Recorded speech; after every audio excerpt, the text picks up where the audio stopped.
To the inaugural session of the study circle on transfer pricing. Friends, I'm not going into the importance of this subject or a historical background, etc., because we all know and therefore we are all here.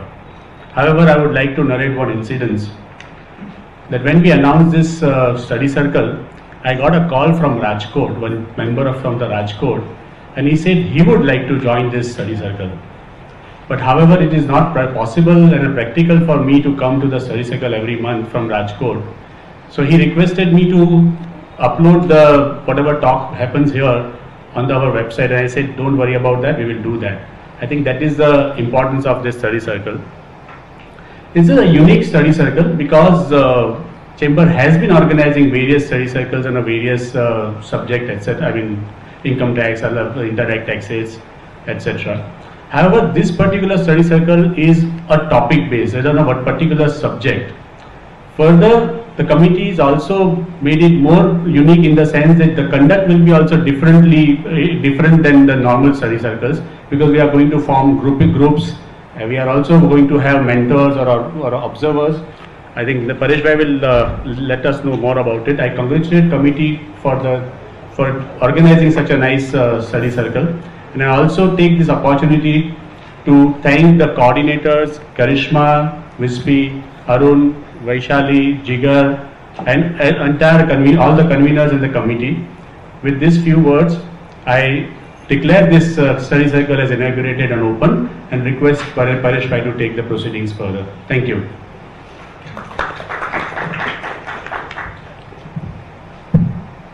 Warm welcome to all of you to the first of its kind study circle on transfer pricing law and procedure. My president Yatin Desai, learned top professional Vispi Patel and Karishma Kapekar, my principal coordinators on transfer pricing. They are also transfer pricing experts, Vaishali, Arun and Jigar, and my conveners. Friends, idea came to organize this study circle in our first International Tax Committee meeting sometime in July 2013, when in our committee, Karishma Patapekar is one of the members who coined the idea in our mind that you should have a transfer pricing study circle. So all credit for this formation of this study circle as a brainchild of Karishma Patel goes to her, and all blame will come to me if at all there is any.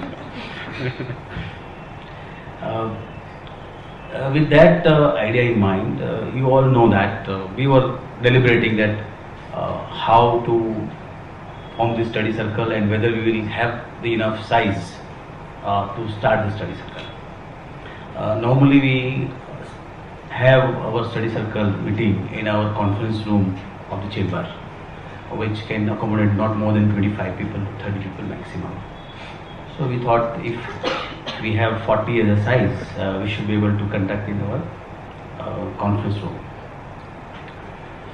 Then looking at that as a background, we started enrolling the study circle members sometime in October 2013. Friend, you all know the importance of the law, and we have two stalwarts to talk to us also today on what is the law and what is the importance of this law and what are their perspective. So I will not be much into the subject, but let me tell you that what made us to start this study circle. You know that when TP provisions were introduced in Finance Act 2001, it was only limited to the international transactions. And then for after 12 years, in 2012, Finance Act 2012, they have introduced domestic transferring provisions also. And then every professional who are not in international tax practice were thinking of as a compulsion to study the domestic transfer pricing law. But all of us know that without knowing the entire gamut of transfer pricing law, you cannot just learn in isolation the domestic transfer pricing provisions. and therefore we thought it's the right time to start this study circle. And then that is how we announced this study circle in October 2013. With that as a background, we also thought that how should we conduct this study circle? Because our experience is in most of these study circle, the size is always a problem after study circle is formulated. Almost 50% of the participants are not interested either for some reason or other reasons. And so that also was a problem for us, that whether we should start one more study circle. We have already so many study circles. Then we thought that let us design the proceedings of the study circle in such a manner that everyone has to take interest. But that is not normally workable. But we thought we'll try our best. And the idea is to disseminate the practice knowledge in a manner that everyone here who is either a task pricing professional or not should be able to practice task pricing law at the end of the complete year on the 10 meetings which we plan in a year, and the culmination of these 10 meetings. And that's the idea. And then how to achieve this idea. So the structure of the group discussion was the theme. At the entire participant group can be subdivided into a group in a manner that each group will be responsible for discussing the subject which is allocated for each meeting. So we have divided about 10 topics between the 10 meetings in a chronological manner which is circulated to you.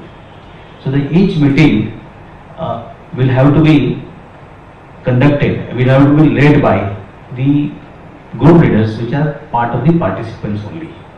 So those participants will be responsible for making the course material and circulating in advance to the entire group. And that 4 or 3 leaders will be responsible for discussing that subject at the allocated or assigned meeting.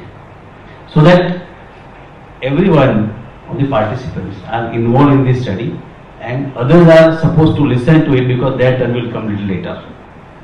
So that's how we want to structure this entire program, so that each and every participant would like to remain present, not by force, not by any motivation, but by self-motivation themselves.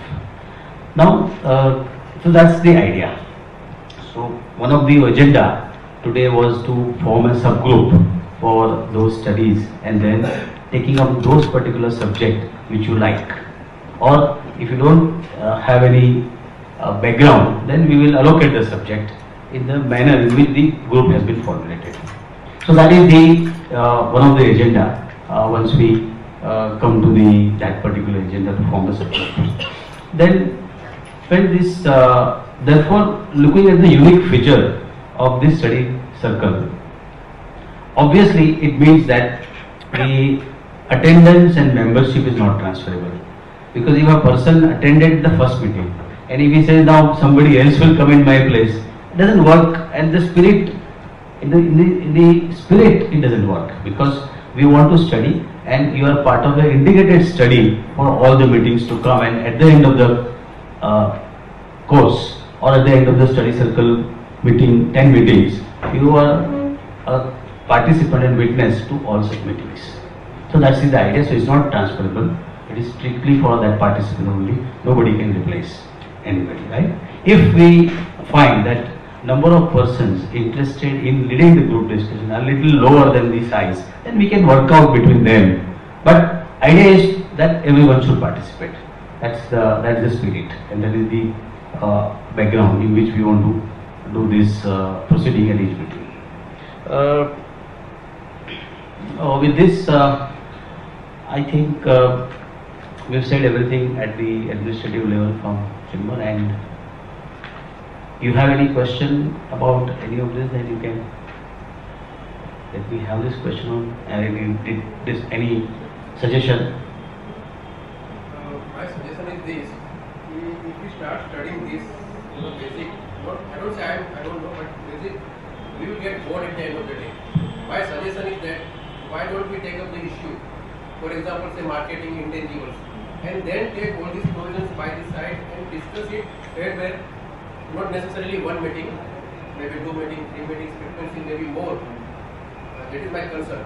Okay, so what we'll do is when we have our first meeting, we'll understand the interest of each participant, and if the majority decides that yes, we have a good background of the law and procedure, we need to discuss the controversial issue, then we can change the structure a little bit, but not necessarily that we can go by the structure which is presented here. I think you have a valid suggestion, yes. So what we can do is, it's a good suggestion. In addition to following the chronology, for the benefit of those who may not have full background in TP. Yeah, so for the benefit of those who may not have had full background of TP, I think the idea that they would have thought is that so as to also cover some basic stuff in a particular sequence, we can allot some time in each study circle. So if say there is a 2-hour time, we can allocate 1 hour to discuss the theory and 1 hour to discuss the practical issue that you would like to touch upon. So it will be a good mix of going by the chronology as well as also discussing the relevant issue or the relevant case law. There are also some interesting case laws that come up on transfer pricing. So in that month, the coordinators can decide what is the most relevant and can take that issue. Perfect. So case laws can also be taken. Right. Vispi, what do you suggest? Your suggestion? I believe that your building to be strong, your foundation has to be extremely strong. I don't require the mic. No, I think you can hear me. Yeah, I think there's lovely. So I think if your foundation is strong, and for foundation, I think your basics have to be extremely strong.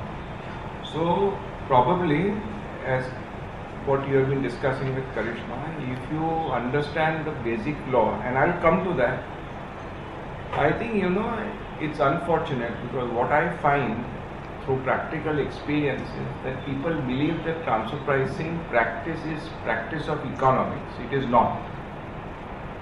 If economics is a component, if business analysis is a component of transfer pricing, I think ultimately whether it is income or not is determined not by economics, it is determined by the Income Tax Act.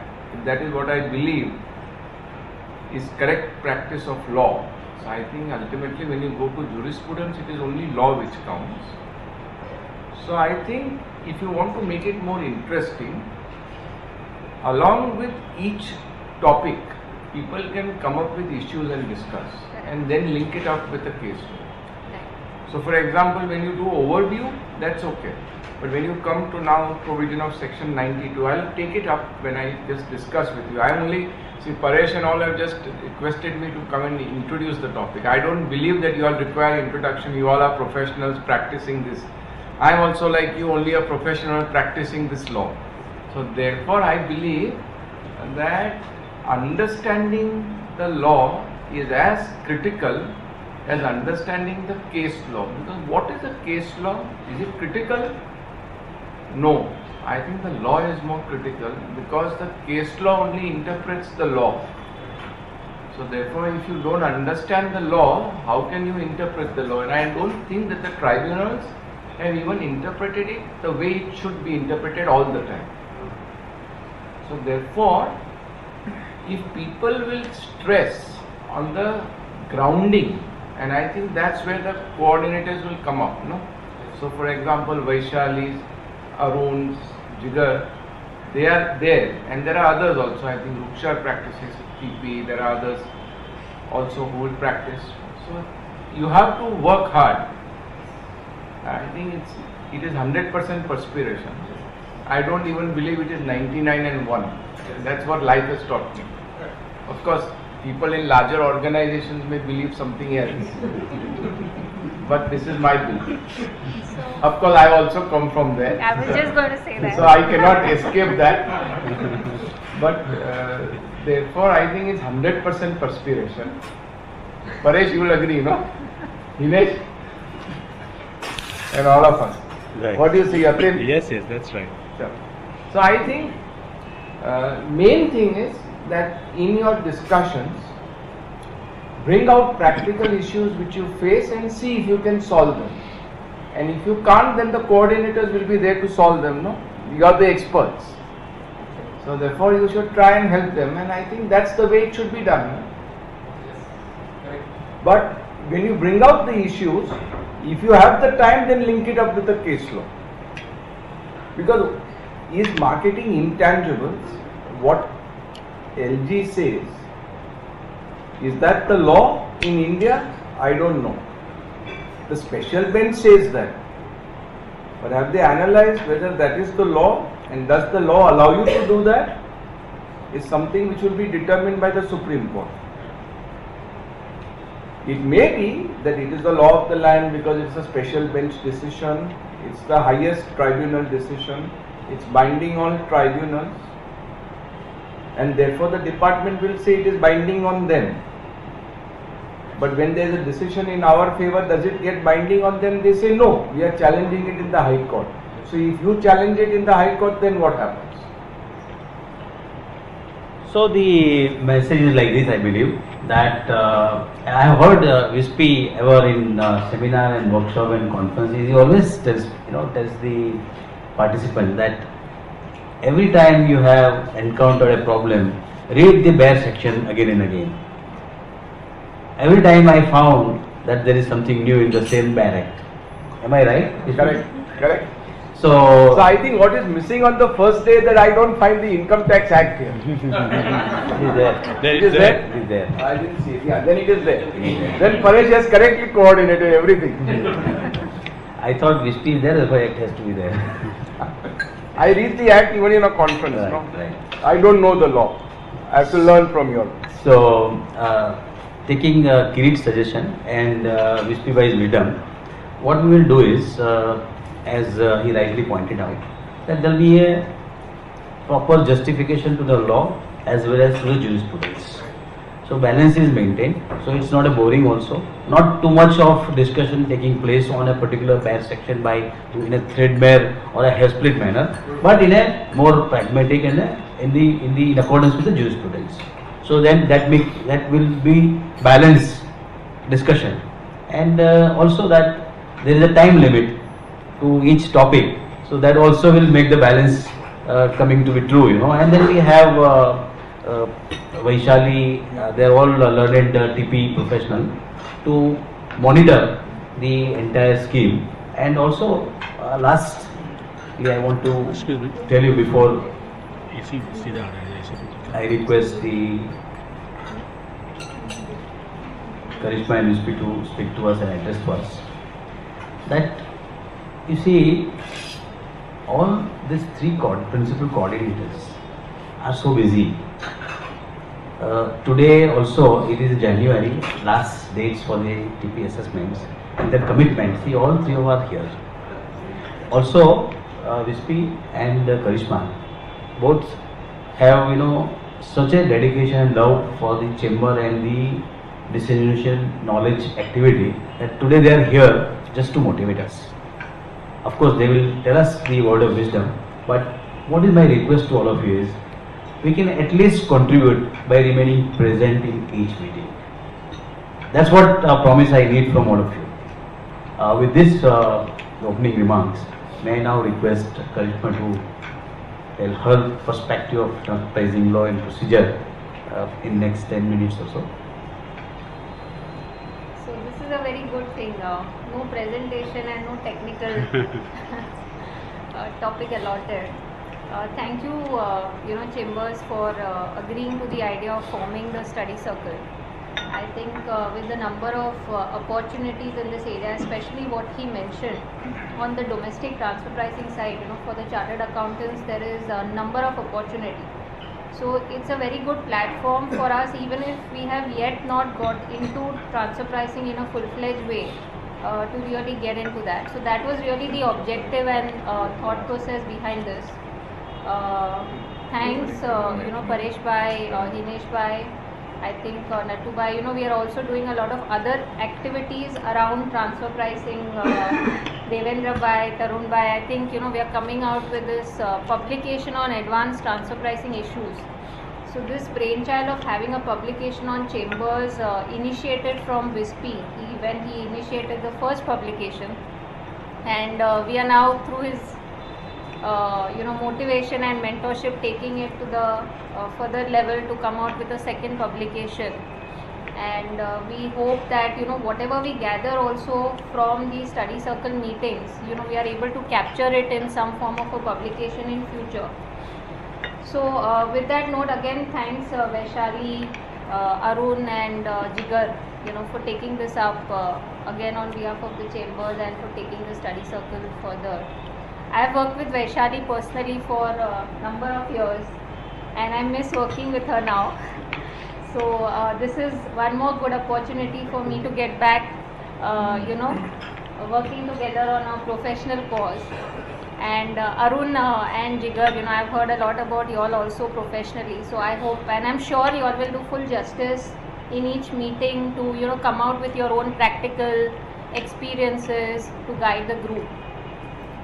So this is more on the larger part. Now, if you really, as Paresh Bhai has requested me to speak on transfer pricing and how it evolved and what do I feel about it.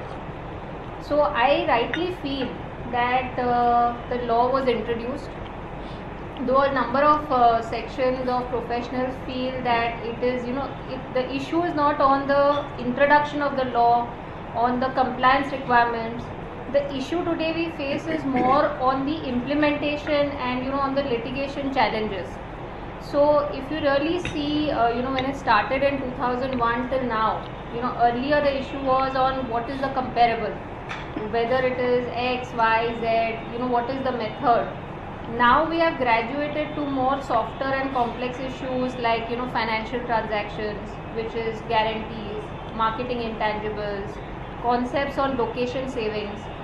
And if you really see how it has evolved in India, in less than 10-12 years, we've actually reached this stage. And if you see the US and the other developed countries, they've taken 40-50 years to really come to this level.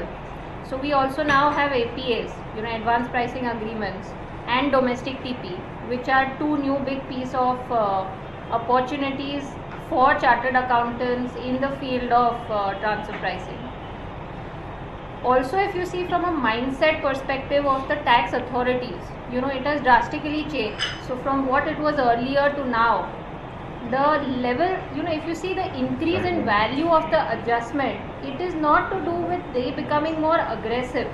It is really to do with the volume of scrutiny also. So earlier, I remember in Bombay when we did the first transfer pricing proceedings, there were only about 200 odd cases. Now each transfer pricing officer has about 100 to 150 cases, and you have 10 or 12 such officers. So if the number of cases being assessed are increasing, it is bound to be that the value of the total adjustment is going to increase. So this is the overall perspective. I think the government also is realizing that this is one soft area, and if you really see multinationals when they were operating in India, when before transfer pricing started, India was completely being taken for granted. So India was operating on a cost center basis. There was a markup of cost plus 5%. But now if you see, we have moved from that cost to cost plus 5 to cost plus 15 or cost plus 20. And why has that happened? Because the TPOs or the tax authorities have gone to cost plus 30. So if you really look at it also from the other side of the table, their requirement or their need is not something which is unreasonable. It's just that they've chosen to go that aggressive path, and which I think will correct in its normal course of things. The other aspects on the transfer pricing side, as WISPy rightly mentioned, a lot of people think it's about economics. Now my perspective is that yes, it is definitely not only about economics. As he rightly said, it is first starting from the act, it is starting from the way our law is framed. Because if you see the way our law is framed, it is very different as compared to a lot of other developed transfer pricing codes. Lot of things are unique, like you have the concept of arithmetic mean, You have the concept of the plus or minus 5% range, which is not there. You don't have the focus on providing data for overseas entities. Secret comparables to some extent has been controlled, because if any data that is being used by the TPO, it has to be revealed to the taxpayer. So to that extent, there are some pieces of laws which are good and different as compared to the other regimes. So definitely law is the starting point, the act is the starting point. But my personal experience on TP has been that it is very fact driven, unlike any other international tax issue. So when you want to argue the matter before a tax authority or a tribunal or a high court will only be the legal matters, but up to the tribunal level, I believe the differentiating factor for getting your arguments across is presenting the right set of facts, because it is very, very fact intensive. So if you have understood the business model of the client and the perspective and the objective and put across the fact to the officer, I feel you have better chances to get a successful outcome than purely going on legal arguments.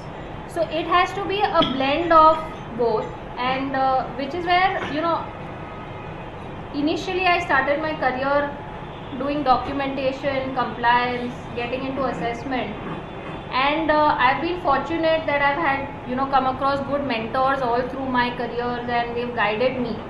I am now moving my focus to litigation, because I believe that there are very few counsels or lawyers available in the country today who can take forward transfer pricing, and this is one good opportunity, because you don't need to have a law background. As I said, when you are arguing a matter, if you know transfer pricing, you know business, and you can represent the facts to the tribunal properly, you have a good case to equally go to the tribunal and argue the matter. I am lucky to be sitting along with Wispy, because my first tribunal case that I did in my career was along with him, and he kindly agreed to assist my client, and that is how I learned my tribunal things. So Wispy, thank you for that. Very welcome. I am now also full-fledgedly getting into litigation. So this is just a broad perspective. I think, as Paresh Bhai said, there is lots and lots that you will gather from the study circle, and request is, if you can keep it active, if you can please commit to coming every month, then it will be really a good thing for us, and I will end at that, and I look forward to the further meetings and participating in them as well. Thanks. Thank you, Karishma, for kind words and your experience, so that all participants here can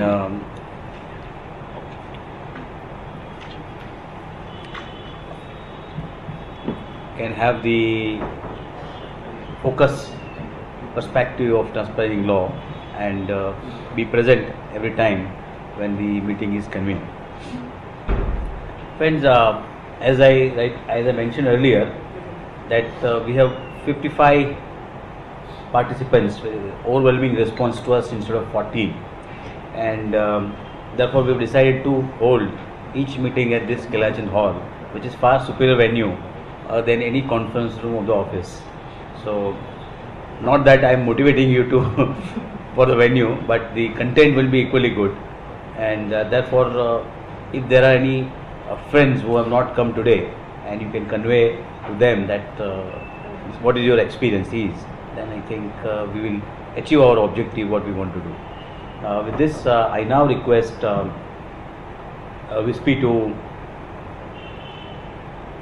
say a few words and the words of wisdom for the transcribing practice in India, and then we will consider the agenda of formation of group after he speaks, because they are all very busy.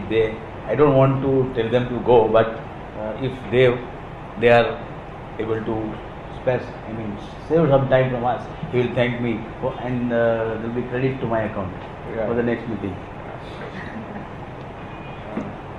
Good evening, Paresh and friends on the dais, friends in the audience.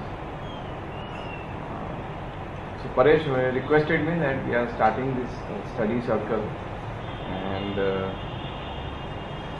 I'm glad to hear, I'm very happy to hear that Karishma has motivated the formation of this, and probably all the need of the hour is to have this. And therefore I'll just try and speak, I'll share my experience. I'll try and give you an understanding of what I believe is transfer pricing, rightly or wrongly. It's for you to judge, it's for you to decide.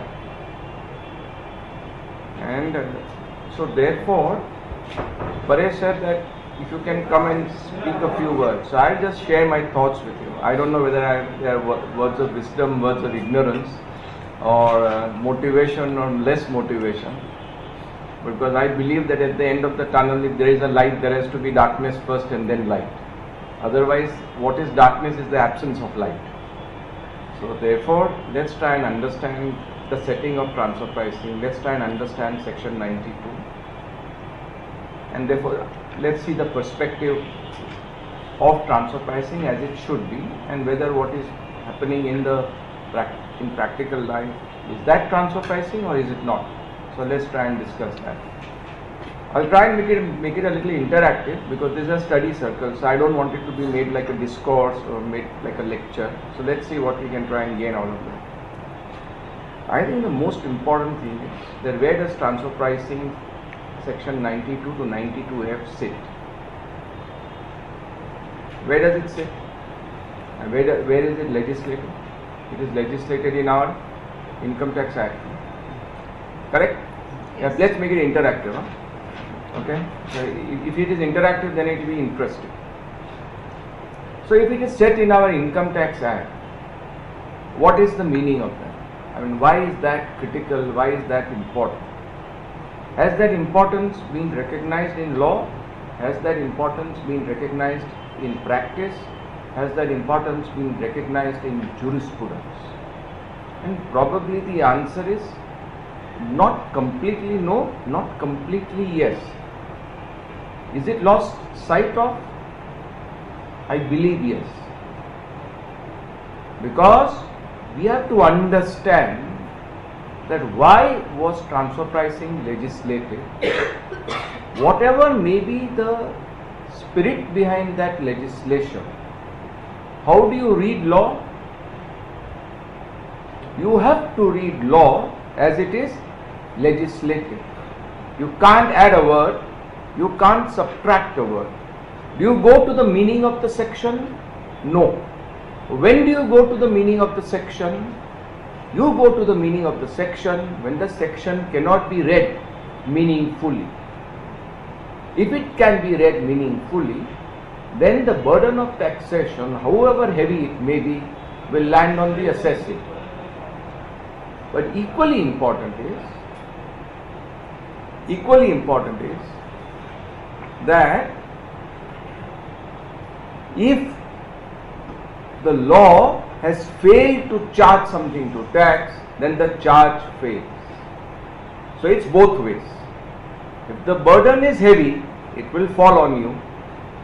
But if the burden has escaped the law, then it cannot fall on you. So therefore the question before you is that what is the scope of 92?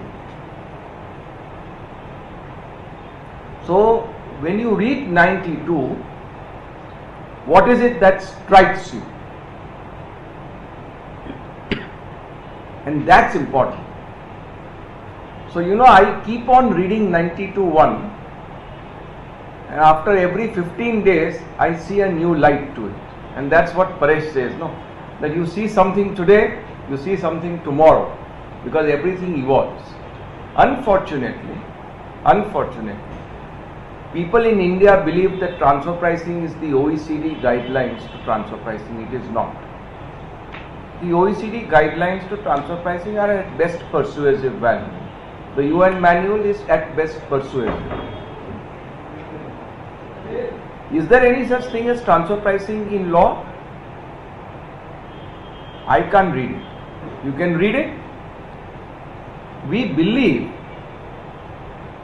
that's what the explanatory memorandum says when 92 was introduced in budget 2001, that this law is being legislated because CBDT says, I think it's that circular number, I forget now, 12 or 14? 12. 12. Of 2001. Correct. What does it say? That multinationals tend to manipulate profit, and therefore we are legislating this. That's all, no? So the philosophy may have been borrowed from the OECD. Can the OECD prevail? And the answer is no, because the Income Tax Act is our legislation, no? It's India's legislation. So India has a constitution.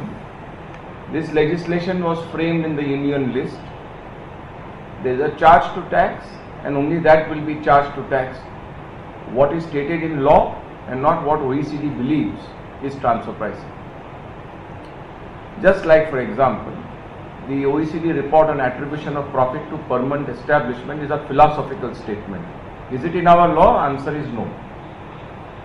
So therefore now we come to the most important thing, and that's what I am trying to tell you, is that when we read the law of transfer pricing, how are we supposed to read it?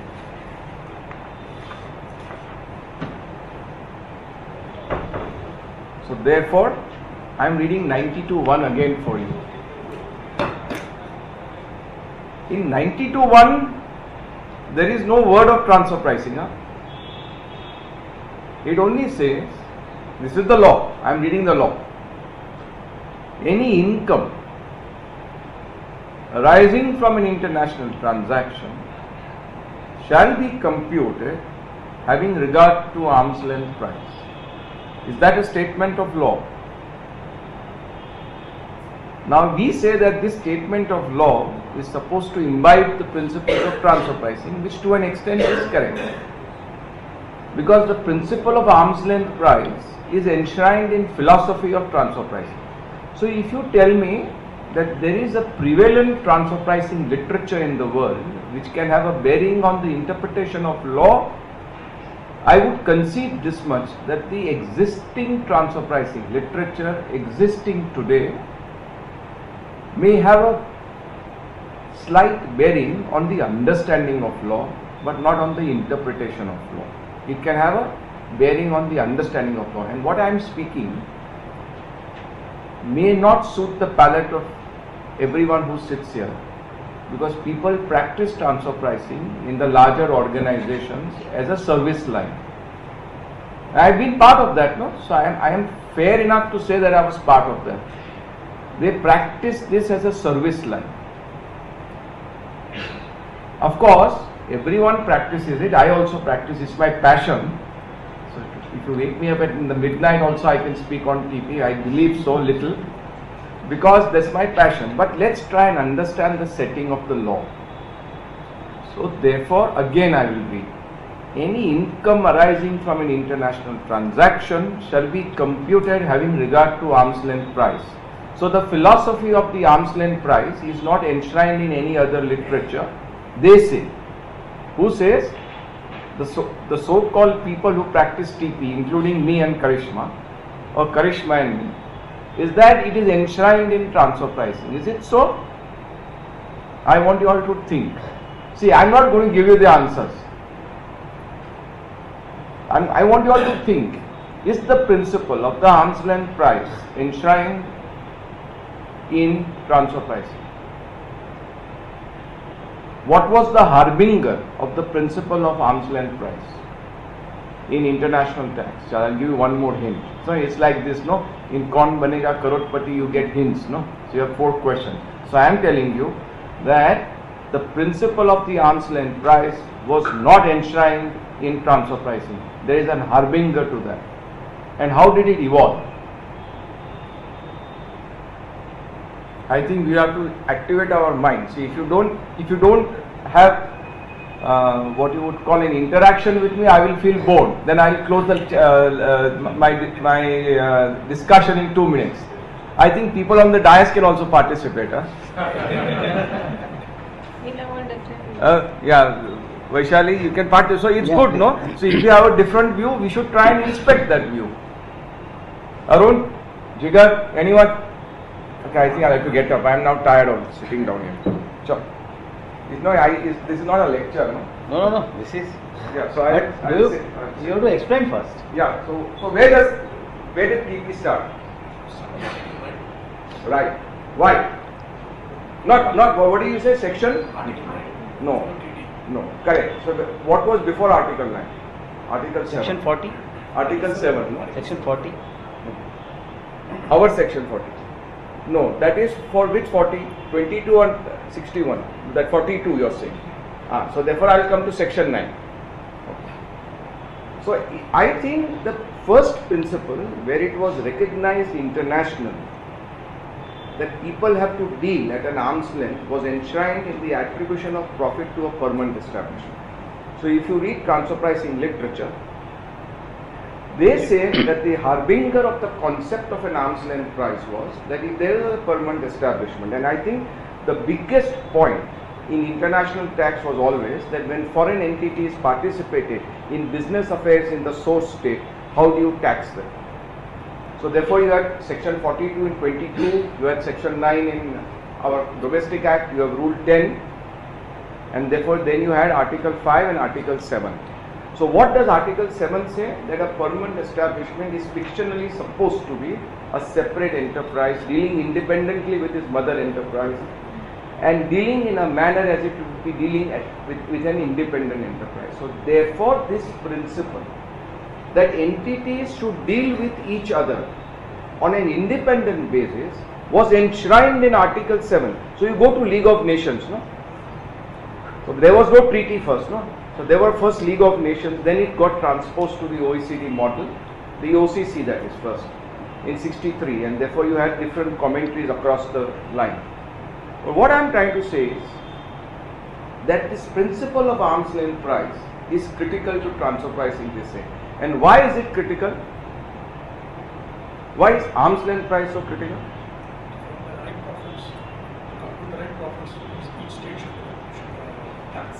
There is no profit. Or you don't transfer the profits to the external. There is no profit. I don't know the concept of profit in tax. Income.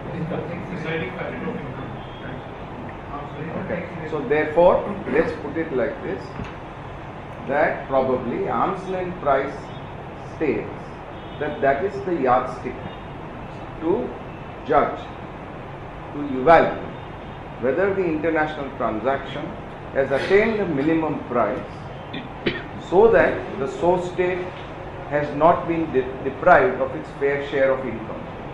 And that's why arm's length price is important. Up till now, there are 500 case laws. Has any case law tried to determine what is the philosophy of arm's length price? And the answer is no. Correct? So now, when we see the definition or the bringing to charge of the principles of transfer pricing, it is section 92(1). Correct. Now, what I mean to say is that does it bring anything to charge?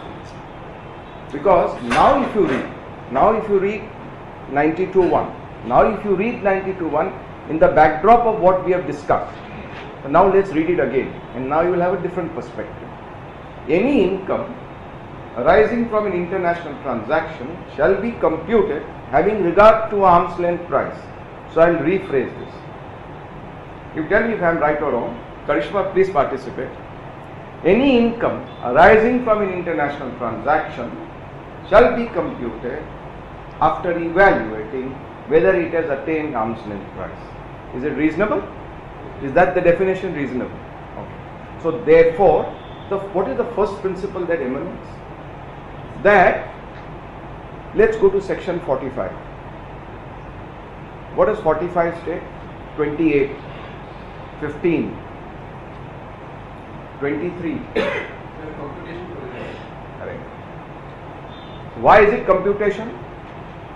Because it says, what does it say? And why is it computation? Okay, so let's go back to 5. 4. Correct? So what does section 4 say? That what is charged to tax is the income of the previous year. So then you have previous year definition. And what is income? Income as computed under the heads of income, no? Section 14. I think you know what has happened. People have forgotten the law. We have only practiced law. We have to go back to law. So that is probably where I may differ with Karishma, that we can practice transfer pricing, but I am saying you have to go back to law. If you don't go back to law, friends, and I am telling you, make this study circle so interesting, so vibrant, so enthusiastic that you should come out with ideas which is not prevalent, and you should inspect the idea. See, it is like this. If you have something, huh? Besu. But Beswal Kantala. It's like this. I will stress because whole day we sit, no? So it's like this. If you have an idea which is controversial, you should inspect it, no? It's like this. People believed at one stage that the earth was flat. Till they did not correctly bounce that idea, they never knew that this was a sphere, no? So it's like this. You may believe that jurisprudence has laid down the law, and I believe that our jurisprudence may have 500 cases. But out of that 500 cases, how many cases have stated the law? Because the maximum cases that I read is that whether A is a comparable or B is a comparable, C is a comparable or D is a comparable. Is that transfer pricing? We will try and inspect that also. It is not transfer pricing. And why is it not transfer pricing? We will come to that. So therefore now we have come to the conclusion, I think you should debate this, that this is why is it a computational provision, and if it is a computational provision, what is the analogy of that, or what is the caveat to this theorem now? It is a computational provision. So at best what can it do? So at best what can it do? Compute. Certain case laws, certain methodologies, what are they trying to do? No, what are they trying to do? Charge the Is that correct?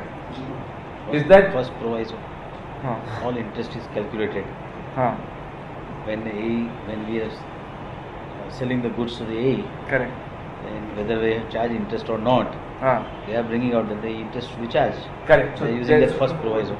No, the proviso that, if you want, I will read the proviso, because I believe income includes loss, no? Right. So income includes expense. So whether that explanation, what can it do? What can an explanation do? Cannot Explain, increase the no? scope. Yeah. It cannot increase the scope, no? Okay. So therefore, what does the explanation say? For the removal of doubts, it is hereby clarified that the allowance for any expense or interest arising from an international transaction shall also be determined having regard to the arm's length price. So what does it say? That if the income is to be computed at arm's length price, someone may have gone and argue that income does not include expenditure, and therefore from a what you would call from a abundant caution perspective, the legislature has clarified that income and expense also has to be determined having regard to arm's length price. Why determined? Because you don't compute in an expense, you determine an expense. No? That's the correct language. That's why. So therefore, if this is a computational provision, can it bring to tax so-called incomes which have not accrued to you? Is the question of law not yet answered? If at all there is a reflection of that in any case law, to some extent on this particular part, where will you find it? You will find it in Vodafone 3. Vodafone 3. Vodafone 1 is Supreme Court. Vodafone 2 is Wazir Das order, 292 pages. Vodafone 3 is the last one. That's how they have defined Vodafone 1, 2 and 3. So I am also defining the same. I can't go against the High Court. One question. considering the computation provision Correct. and hypothetically calculating the arm's length expenses and arm's length income, Correct. it will never give rise to a real income. No. So therefore, I think Paresh, it is like this. Therefore, whether the provisions of transferring are correctly placed in income tax law, it should be placed somewhere else. So therefore, it is like this. So what is the concept of real income? It should In have earned income that tax? income. No, I think real income. How did it come about? The concept? Did you mean? No, I think real income came about under Section 4 when the courts held what is and when is that particular receipt to be brought to charge to tax.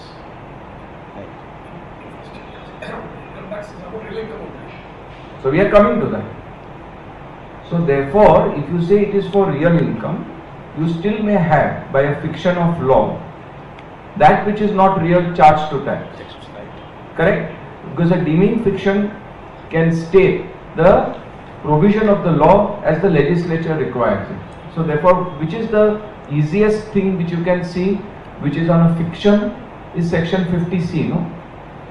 You may not have actually paid for it, and it has been upheld in the Madras High Court to be constitutionally valid. I don't know whether there will be a further challenge to that, but so therefore this is the belief in transfer pricing, or this is what the law tends to say, that the arm's length price is the manifestation of real income. The arm's length price between controlled entities is the manifestation of real income. Probably that is the philosophy behind the arm's length price. And now I will come to arm's length price, why it is so critical and why it is such a nebulous concept. There is nothing affirmative about arm's length price. There is nothing tangible about arm's length price. It is as intangible as payment of royalty, because there is nothing tangible. And let's see whether from the arm's length price we can gather the most important concepts of transfer pricing, and then I will leave it to you all to debate, to understand, to bounce ideas and come up with some new suggestions. So I will read arm's length price. Every time I read it, I find a different answer. So what does arm's length price say? And this arm's length price, you will not find such a definition everywhere, in all legislations or in the OECD. So let's try and read arm's length price. Arm's length price means a price which is applied or proposed to be applied in a transaction between persons other than associated enterprises in uncontrolled conditions.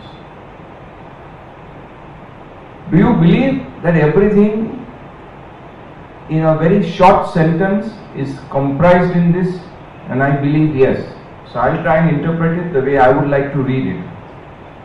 Tell me your concept. Arm's length price means a price which is applied or proposed to be applied in a transaction between persons other than associated enterprises in uncontrolled conditions. So what does it try and say? So now let's try and evaluate the concept of arm's length price with section 92(1). So I'll read it again. I'm sorry if I bored you, but that's how I try and read law.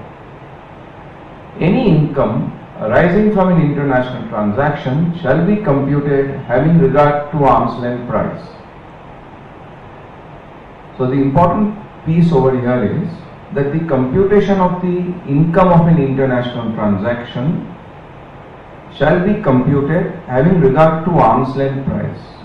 So what is so secretive, what is so utopian in nature of this arm's length price is brought out in the definition, and the definition says this. So I will again read it, because I think, you know what, my memory is poor, so I need to read more and more. Others can read it once and understand everything. I need to read it 10 times. So I'll read it again.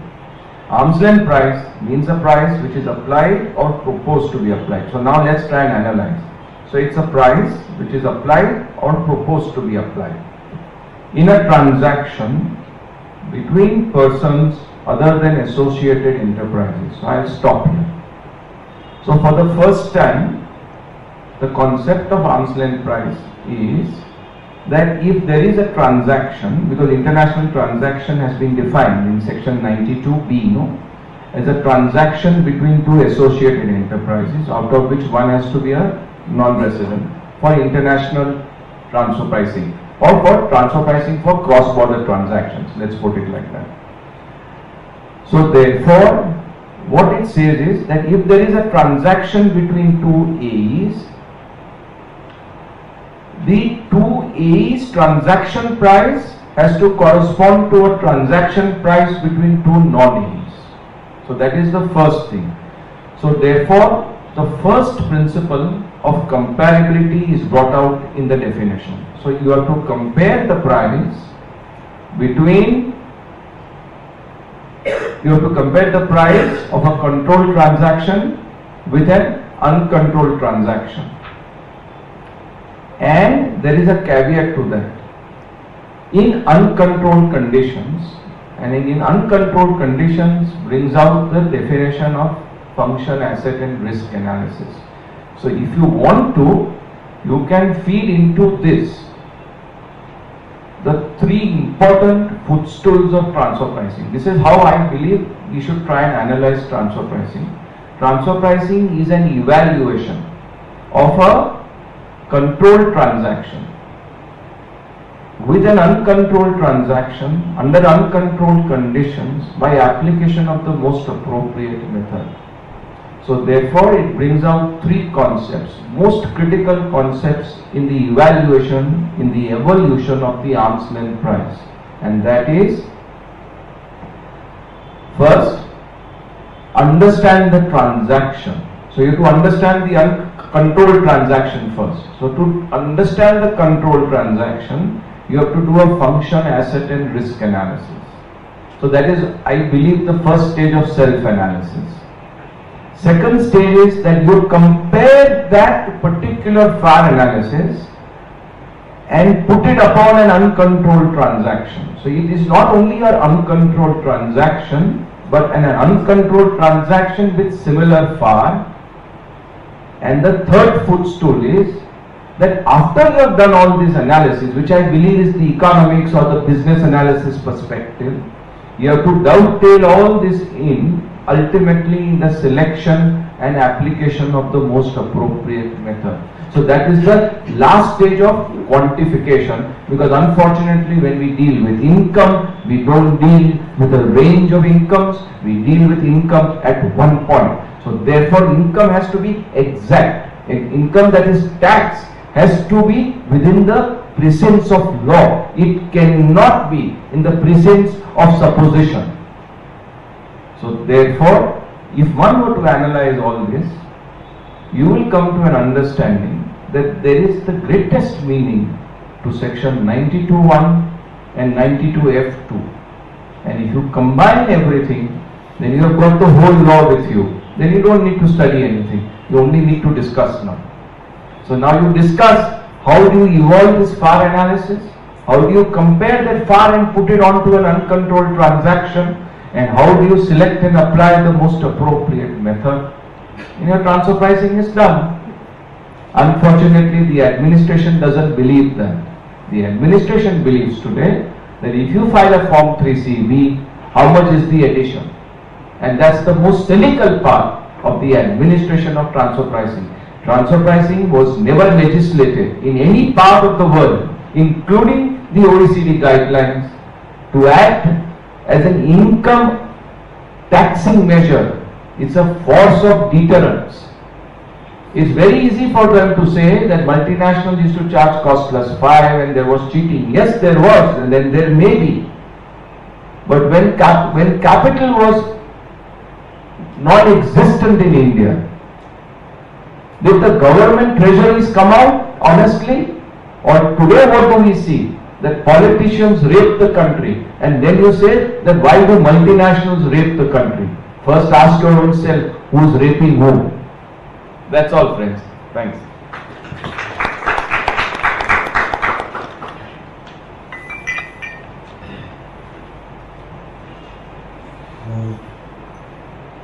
Friends, you understood in 4 lines. Perhaps 2 plus 3, 5 lines. What is in store for next 10 meetings? He has explained you, perhaps in very few words, that what is in store for next 10 meetings. And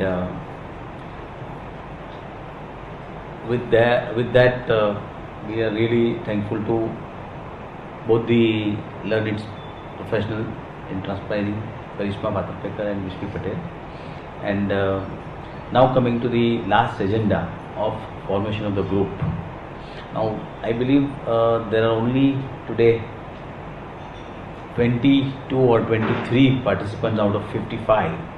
So what should we do? Should we form group today? And we can form the group and say the others will be added. Okay. That is. You can form one group for the next meeting. That is Next meeting two meetings you should plan it out. Right. So that it goes on smoothly. And we can, For the next meeting, you need to form one group. so next that two they can meetings take we'll plan it out so that we can form a group and we can start study and others will join afterwards. See, for the next meeting, what we have is effective representation. So we were thinking that since we have not taken up transfer pricing within this group, whether any group would volunteer for, how to effectively represent transfer pricing authorities. So one thought was also whether we can have an external speaker, because even Mr. Gulati is there. So both of them can share their thought process, and whatever questions we have, issues we can tackle with them.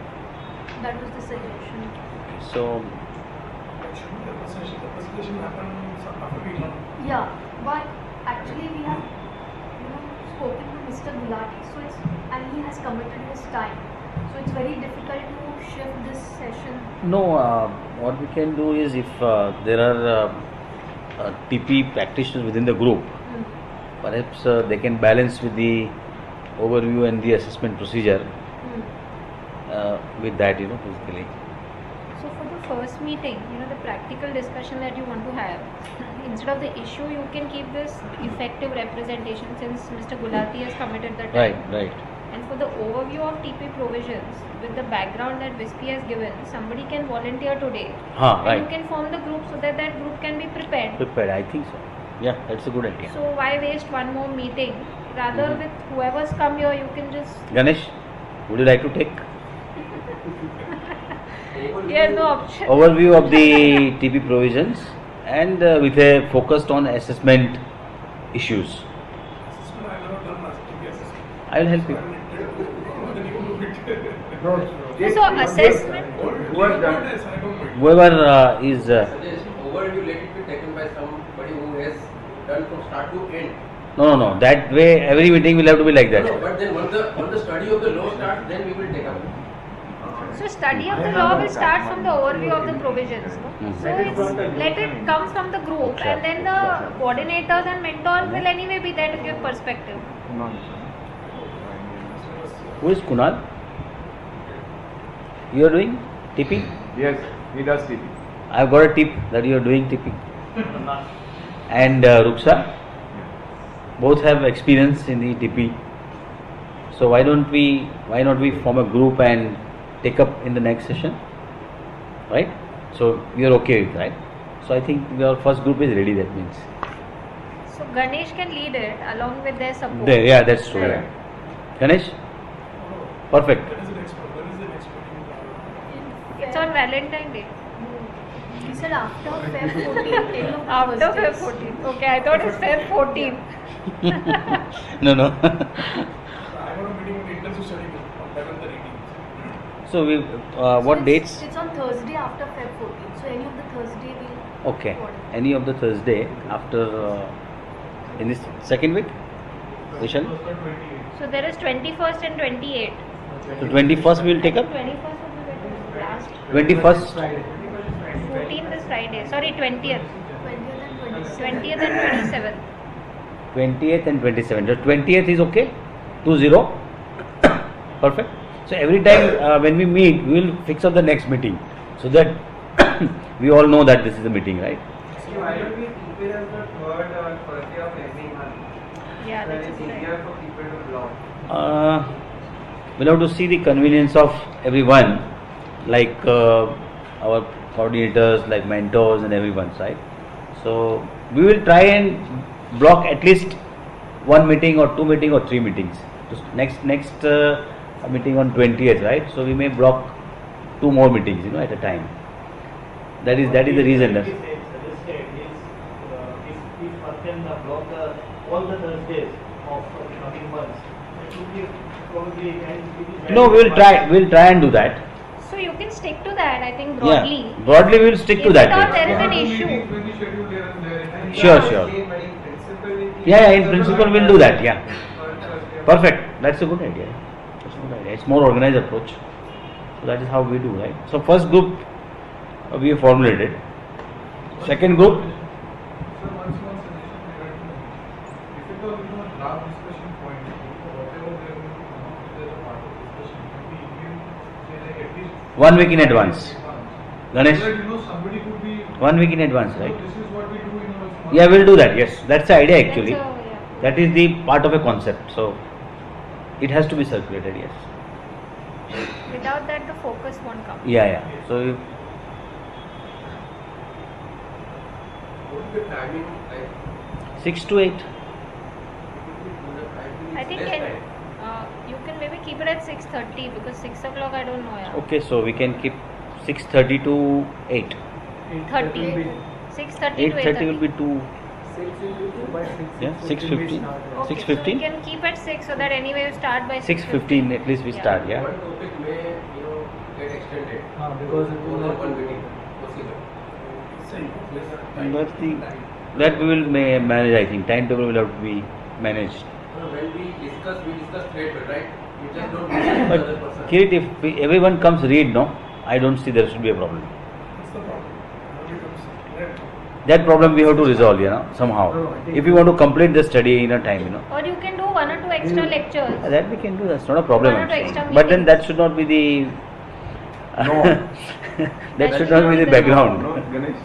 Paresh bhai, what is trying to say is let not be a lecture meeting time. No, we don't Because want. what happens then it will be if you don't discuss thread, half the issues doesn't get resolved. No. So When this So time I we say have a have more suggestion. Yeah, meetings. please. So just to take his point, what you can do is, a week before when you're circulating whatever you're going to cover, also you should take feedback from the participants that what they would like to discuss for that topic, so that you're covering all the points. So if you know there are 5 things to be covered in methods, there may be 5 different practical questions that people may have. At least you know that this has to be covered and discussed threadbare. Otherwise what will happen is you will get on to one question, you will discuss that for 1 hour and then the other questions will be left unanswered. So that group leader will have to collect those questions in advance and also circulate the material in advance. So let's say next meeting, right? On overview on the representation. So Let's take it 28. let 27. hey, don't do that, Ganesh. Don't do that. You have enough time. But if he is more comfortable with 27, keep it 27. It's okay. Since it's the 11th and 18th. We have our NRC on 28th, so I don't want to go too close to that. okay. Where he is one of the, key background player. Barabar na? 20th is fine. So now he realize. Now he realizes. He realize now. My job is only to realize. How many horses are taking care of the passport count? Good, It's so. fine. So what will you take up? Overview means you will take entire transposing law and procedure and concentrate on representation. I'm not concentrating on representation. The gentleman is practicing. Yeah, So both of them, Rukshar and Kunal will help. they will help you. They will help you. Yeah. So I look at the legal aspects. Okay. Easy. ठीक है. But I think this representation, Mr. Gulati is coming. Yeah. So it is better that it is discussed with him only, considering the experience of TPO and CIT appeal that he has. Mhm. So let him give his perspective, and then it is best to ask him only the question. So he'll tell you what he expects from a revenue perspective. Yeah, but they have to bring up the issues, no, Karishma, Yeah. so that they can ask him. So you should have the issues Haan, blocked. correct. So they can. Yeah, what you want to ask him, you should actually circulate to him couple of days in advance. So, he So can that be he's prepared. prepared. Yeah. Perfect? That's perfect. So you will make it perfect that day. So, No, I'm trying. no, right. So, second group, Provisions of chapter 10 relating to native definition of any international travel. they are mainly definitions only. Yeah.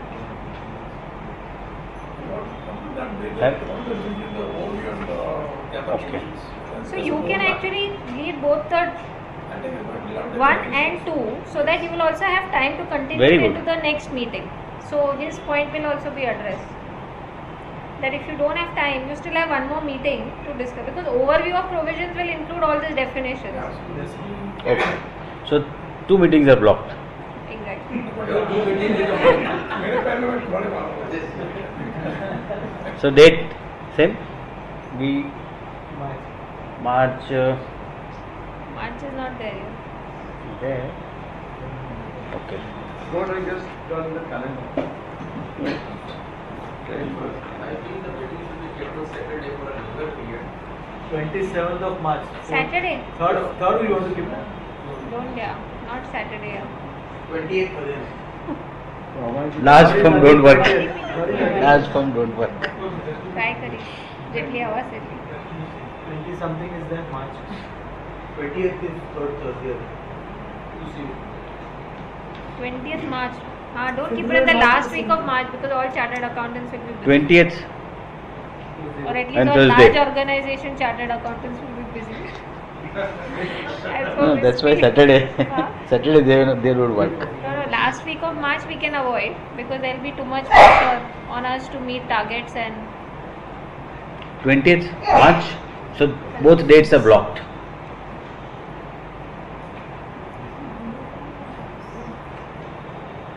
I don't know what to say.